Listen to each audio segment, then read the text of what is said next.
Hey, bienvenue. Voilà la partie épisode numéro 2 donc de mes joailliers designers que j'affectionne tout particulièrement.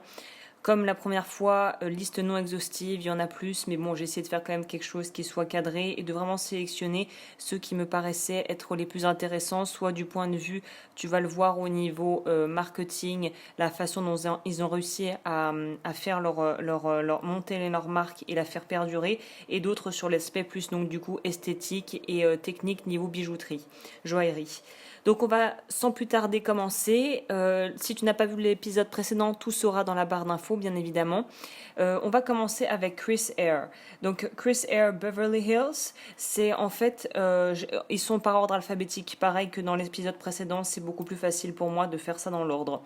Donc Chris Eyre, donc lui, il est né au Niger et en fait, il s'est établi à Los Angeles à partir de 1996. Et en fait, ce que j'aime beaucoup avec lui, je dois avouer que je préfère les montres aux bijoux qu'il fait, même si j'aime les deux. J'aime beaucoup les montres qui s'est mis à concevoir, et c'est un peu ce qui a permis de faire sa renommée et de le faire vraiment connaître d'un plus grand public, notamment parce qu'en fait, il a été un des premiers, si ce n'est même le premier. Bijoutier a organisé un vrai show donc durant la Fashion Week, pour ceux voilà qui sont un peu là-dedans. Donc les Fashion Week, c'est toutes les saisons, et lui ça a été un des premiers à établir ça pour justement mettre en avant ses bijoux, et il a fait ça durant la Fashion Week de New York, alors je ne sais pas quelle année. Et en fait il a une approche où non seulement il y avait le savoir-faire, mais il y avait aussi l'aspect marketing, réussir à bien se vendre, un petit peu pour ceux qui se souviennent de Christian Audigier, qui avait lancé sa marque et qui avait bossé pour Van Dutch.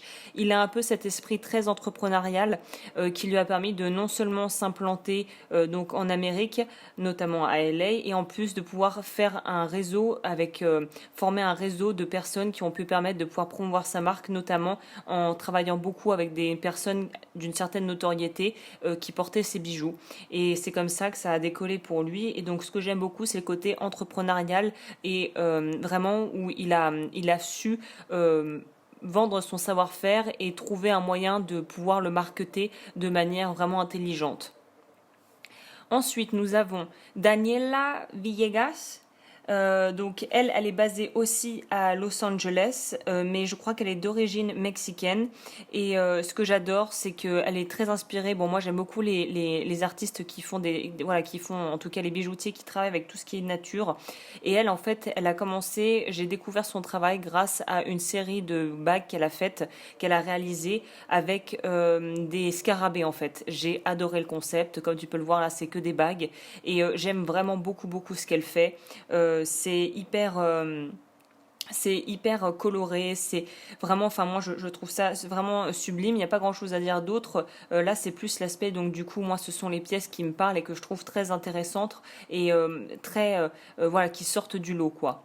Ensuite nous avons Emanuela Duca. Donc elle est née en Italie, à Rome. Maintenant, elle est basée à New York depuis 2005. En fait, elle s'est basée à New York pour implanter sa marque. Alors tous les bijoutiers que j'aime sont soit à New York, soit à Los Angeles, hein, va savoir pourquoi. Et bon, en même temps, New York, c'est un peu la capitale aussi de la mode avec Paris. Donc, et elle, ce que j'aime beaucoup, c'est elle a vraiment une patte avec quelque chose de très singulier. Ses collections sont vraiment basées et montées sur un travail de réticulation donc des métaux, avec des travails de bimétaux avec argent, or, elle oxyde, elle travaille avec des pierres précieuses, semi-précieuses, des diamants. Et là, pour les personnes qui cherchent à avoir une cohérence dans leur style, si tu veux te lancer à ton compte et devenir voilà, créateur d'une marque, je te recommande beaucoup vivement d'aller voir son site web. Déjà, rien que pour voir les autres collections, parce que là j'ai pris quelque chose qu'elle avait mis pour vraiment présenter un petit peu sa patte, mais je trouve son site web super bien fait, super bien pensé, tout est clean, net. Donc je te conseille fortement d'aller jeter un coup d'œil pour pouvoir voir ce qu'elle propose et ce qu'elle fait, et la manière dont les bijoux sont mis en avant, et parce que le site, je le trouve extrêmement bien. Donc évidemment, tous les liens sont dans la barre d'infos qui mèneront au site web donc des designers. Mais en tout cas, voilà, Emanuela Duca, c'est quelqu'un que j'aime beaucoup de par sa spécificité et la façon dont elle aborde à chaque fois ses collections. Ensuite, nous avons Emily Shapiro. Emily Shapiro, elle est tout particulièrement dans mon cœur parce que elle travaille exclusivement quasiment avec la fonte à la cire perdue. Et en fait, c'est très intéressant parce que elle a commencé à se faire ses armes avec la créatrice de bijoux Pamela Love, dont je parlerai plus tard, j'expliquerai, qui est en fait, voilà, qui lui a permis de faire ses armes. Et à partir de là, elle s'est lancée à son compte. Et après, suite à ça, elle a vu qu'il y avait une grande demande pour tout ce qui était des gens qui lui posaient des questions sur la fabrication de bijoux.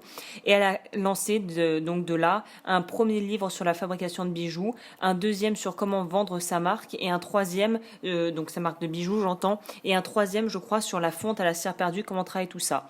Donc moi autant te dire, ça a été du petit lait pour moi, j'ai acheté tous ces ouvrages, je le recommande, malheureusement ce n'est disponible qu'en anglais, mais vraiment ça a été pour moi, non seulement j'aime ce qu'elle fait déjà, j'aime l'optique qu'il y a dans ces pièces qui est de ne pas viser la perfection mais au contraire d'aimer le côté un petit peu brut des bijoux, des pierres et des formes très organiques de la nature.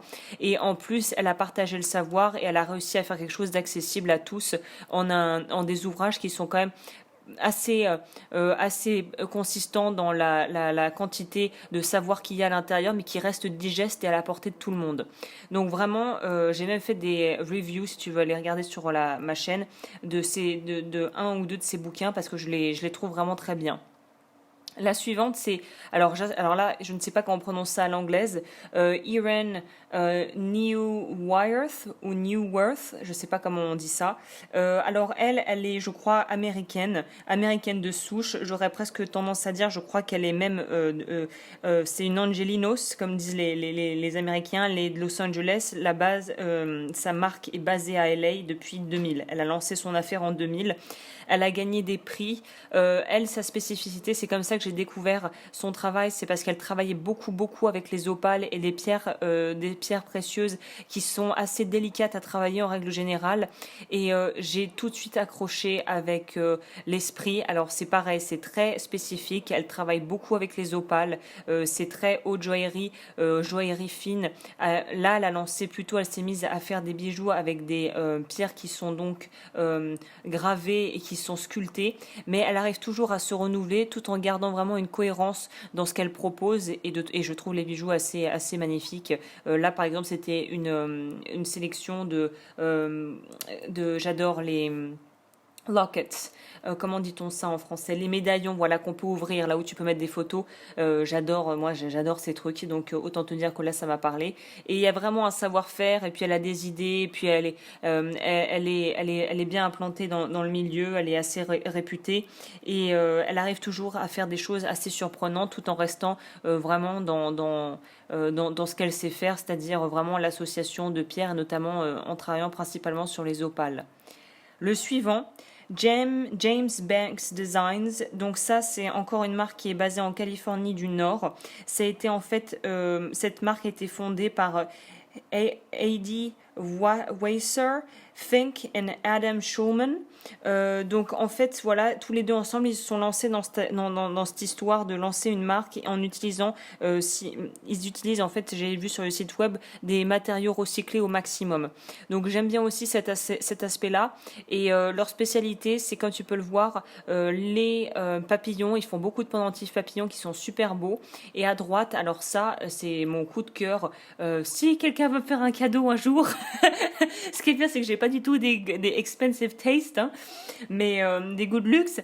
Mais alors j'ai adoré le concept. À droite, en fait, ce sont des bracelets qui s'ouvrent avec un code. Donc en plus, il y a vraiment un gros travail de réflexion sur la fabrication, parce que là, on est vraiment sur, il faut avoir le code entre guillemets pour ouvrir le bracelet. J'adore le concept, j'adore les bijoux, j'adore celui tout en haut là, le gros. Franchement, si j'avais les finances me permettraient, j'achèterais un bracelet de chez James Banks Designs parce que c'est juste trop, j'adore. Vraiment, voilà, c'est très personnel, mais goût très personnel, mais moi j'adore absolument ce qu'ils font. Ça s'appelle la Code Collection pour ceux qui veulent aller regarder un peu plus. Ceux qui arrivent ensuite sont aussi d'autres, un couple de designers que j'affectionne tout particulièrement, c'est Menia and Ruman. Donc ça a été créé en 2009 par Mania and Roman, c'est vraiment leur prénom. Et en fait, c'est un couple qui s'est rencontré et qui s'est rencontré, je crois, quand ils étaient à Brooklyn. Et donc en fait, eux, ils sont aussi basés sur la nature, sculpture. Bon, Font à la cire perdue, là, ça, je pense que ça paraît évident. Et en fait, ce que j'aime aussi, c'est non seulement c'est des personnes qui ont l'air vraiment d'avoir une éthique. Ils reversent une certaine pourcentage des ventes à des associations caritatives, notamment dédiées aux animaux. Et j'adore ce qu'ils font. La bague signe aussi, c'est une bague que un jour j'aurai cette bague. C'est aussi quelque chose que j'adore vraiment ce qu'ils font. Je trouve ça extrêmement poétique, c'est beau. C'est des petites mini-sculptures encore une fois et c'est teinté de nature et c'est vraiment, je trouve qu'ils ont une approche qui est très éthique et j'aime beaucoup ce qu'ils font. Donc voilà. Et ensuite nous avons, parce qu'évidemment tu te doutes bien que j'ai pris des notes avec tout ça. Alors ensuite nous avons Moritz Glick. Donc Moritz Glick, c'est quelqu'un qui j'espère que j'ai pas écorché son prénom parce que des fois j'ai peur de faire des bêtises. Tant pis. Donc lui, il est originaire du Brésil, pardon. Belo Horizonte. Je sais pas comment on dit en brésilien. Horizonte. Et donc lui, c'est une marque. Il a bougé à New York et il a lancé sa marque en 91. Donc c'est quelque chose qui est quand même assez ancien et il a réussi à se forger une réputation mondiale. Et en fait, lui, sa spécificité, c'est de travailler avec des diamants et des pierres semi-précieuses qui sont en fait, qui sont incrustées dans je pense que c'est du verre donc, et qui bougent en fait. C'est ça sa patte. Et bon, moi j'adore évidemment ça aussi. De toute façon, je te parlerai pas de trucs que j'aime pas, mais ça aussi, c'est quelque chose. Si je pouvais avoir possédé une pièce de chez lui, j'aimerais bien. Je trouve ça splendide. L'idée est juste géniale. Et ce sont vraiment aussi pareil des bijoux qui sont vraiment là. Il y a non seulement un savoir-faire, mais en plus il y a vraiment une idée derrière qui est unique quoi, en son genre. Donc moi j'adore. Ensuite, on a Parts of Four. Donc Parts of Four, ça a été créé en 2011 par Evan Sugarman, je sais pas comment on dit. Donc lui, c'est un Los Angelinos, aussi Angelino. Il est de LA, donc de Los Angeles. Mais ce qui est étonnant, c'est que sa boutique est à Paris, dans le 9e, je crois. Donc voilà, ce que j'adore chez eux, c'est que c'est vraiment des bijoux, faut oser. Donc moi, évidemment, là, les gros trucs comme ça me parle. J'aime beaucoup l'aspect justement où ils prônent sur... c'est un peu la ligne, le motto de la marque, c'est non genré et non saisonnier. Donc c'est vraiment des pièces intemporelles pour hommes et pour femmes, avec voilà une différente variété de bijoux qui sont proposés, mais qui restent des pièces assez grosses, assez importantes. C'est vraiment pour moi le bijou du guerrier et moi j'adore ce genre de bijoux. Là on n'est pas dans le miniature, on est vraiment dans l'imposant. C'est leur parti pris et moi je suis pareil, si je pense que j'achèterai un de ces quatre, une pièce de chez eux parce que j'adore vraiment cet aspect très brut. Voilà, c'est brut, c'est brut de décoffrage et moi ça me parle beaucoup. Ensuite, on a Sophie Monet. Donc elle, je l'ai principalement choisie parce que c'est une des seules artistes que j'ai pu découvrir ces dernières années qui travaille le bois. Après, au niveau technicité, je ne sais pas si ça demande un grand savoir-faire puisque je ne suis pas donc je ne travaille pas le bois, mais j'aime l'aspect justement simple et de travailler avec encore une fois voilà des matériaux qui viennent de la terre comme ça. Donc elle est basée à Venice encore une fois, Californie.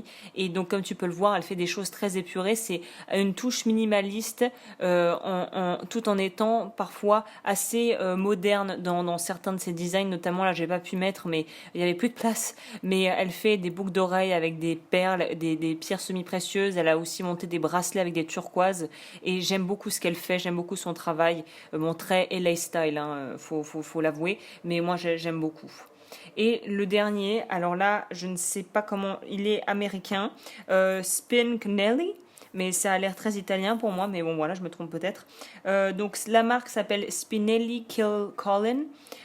Donc ça, tout est fait à LA, tout est fait 100% à LA et ça a été monté, créé par Yves Spinelli en 2010 et lui, il est de Hawaï, il est né à Honolulu et ensuite il a travaillé, je crois, je crois qu'il était coiffeur styliste il a travaillé pour des grands noms, des grandes stars et il a décidé décidé de lancer une marque.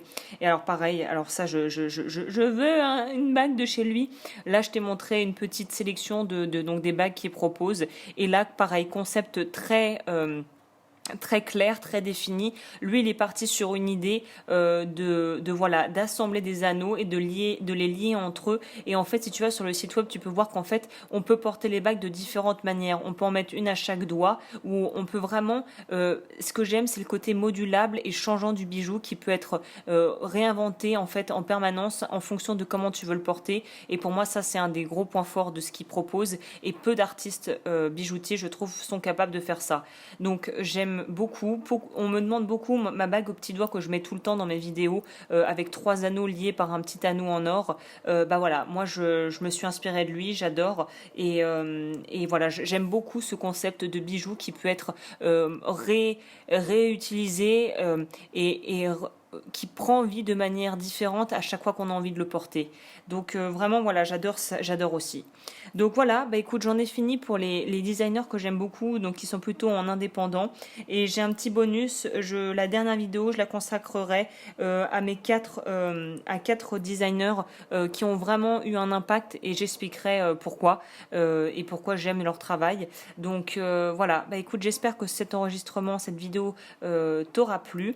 N'hésite pas, pareil, si tu as des recommandations d'artistes, moi je suis toujours preneuse pour découvrir de nouveaux artistes. Je regrette d'avoir pas de français, hein, clairement, là, sur ce coup-là.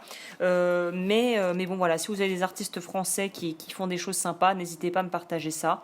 Et je te dis à bientôt pour le dernier épisode.